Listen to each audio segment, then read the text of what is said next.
وعملنا نوتيلا صيامي وكمان بطعم البندق، اقتصادية وسهلة وبسيطة وما خدتش معانا وقت، كمان ريحتها جميلة وجودتها عالية جدًا، لو اشتريناها من برّه تبقى غالية أوي، لأ عملناها في بيتنا اقتصادية وهتعجب حبايبي الصغيرين خصوصًا أمّا يكونوا صايمين، صدقوني لو عجبتكم الطريقة هتعملوها سواء في صيام أو فطار حلو أوي، في سندوتشات المدارس وكمان فطار أو عشا. تعالوا أقول لكم عملتها إزاي بأبسط طريقة، يالّا بينا.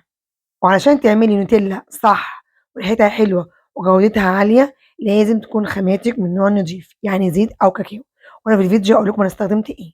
معايا أول حاجة كوباية سكر بودر أبيض، ومعايا نص كاكاو خام أسباني فاتح، ومعايا كمان نص كوباية زيت برضه زيت من النوع النضيف، وربع كوباية مَيّة مش أكتر.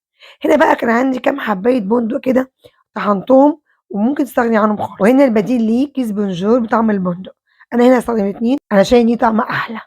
يالّا مع بعض نبتدي، هنجيب كده الخلاط، طبعًا نسيت أقول لكم إن يكون معياري كل واحد، يعني المَج يكون واحد أو الكوباية اللي هاستخدمها.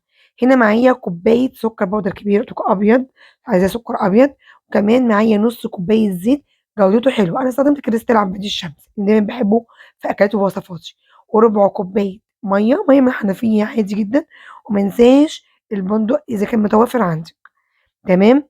وهنا في حاجة كمان مهمة نسيت أقولها لكم عليها، لو مش متوفر عندنا بندق أو أكياس بونجور بطعم البندق، ممكن أستخدم أسانس البندق بتتباع عند بياع مستلزمات الحلويات، كده إزازة صغيرة ب5 جنيه تحطي نقطتين عليها برضه يديكِ طعم البندق، ونخلط كله مع بعض لمدة 30 ثانية يعني نُص دقيقة، تمام؟ وهنا أنا حطيت كل حاجة ما عدا الكاكاو، وعايزة أقول لكم حاجة، الكاكاو الخام يا جماعة أحسن نوع أو أجود نوع كاكاو خام أسباني فاتح، ما تجيبيش الغامق مش حلو خالص ومش لطيف خالص مع النوتيلا.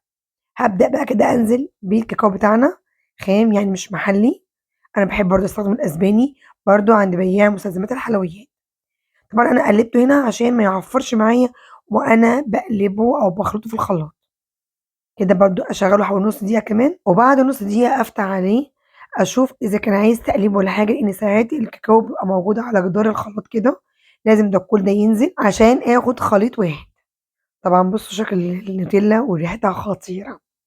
طبعًا كده بدأت أنزّل كل على حرف الخلاط تمام، وبقى بالشكل ده، شايفين بقى الجمال؟ لمعة وجميلة والريحة خطيرة، شايفين؟ حلوة أوي، ريحة البندق زاعقة جدًا، شايفين جميلة إزاي؟ كده خلصت معايا، أحتفظ بيها في برطمان يكون معقّم، وإزاي أعقّمه؟ يكون مغسول وأولع فرن البوتاجاز لمدة حوالي دقيقتين، وأطفي الفرن وأدخّل في البرطمان، كده اتعقّم معايا.